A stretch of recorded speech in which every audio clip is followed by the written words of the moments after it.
Oxidant हो कहतु ठिकिया घाटगोल आम 42,000 मेन पोल सी से एंट्री कला बेलू सब अंधार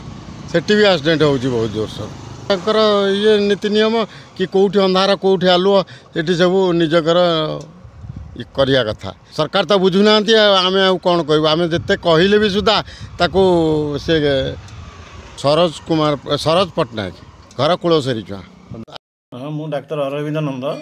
घर आपणकर घर मोर शंखतराज कटक सदर जाऊँगी। हाँ मु प्राय अनेक समय सुजोग पाए से रास्ता आसवाई जेहेतु आमको पाख हुए शंखतराज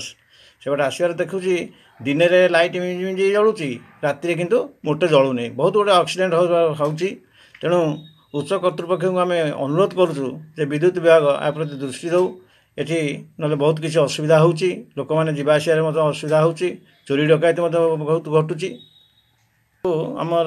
सरकार तरफ जितना ब्रिज आमर हो गोटे कुलसरी खलरदा ब्रिज गोटे गोविंदपुर परमहंस ब्रिज से ब्रिज स्ट्रीट लाइट ना सरकार को अनुरोध जे से माने तुरंत या प्रति पदक्षेप नियंतु एवं ये समस्त ब्रिज रे स्ट्रीट लाइट लगातु भाव में जेहेतु 42,000 से गोटे ब्रिज कि कटक को संजोग करुच्ची से बाटे अनेक लोक जावासा कर बहुत यात्री हैरान होती बाटे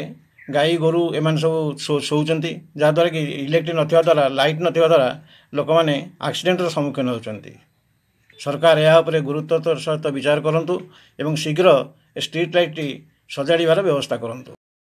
सरोज कुमार पट्टनायक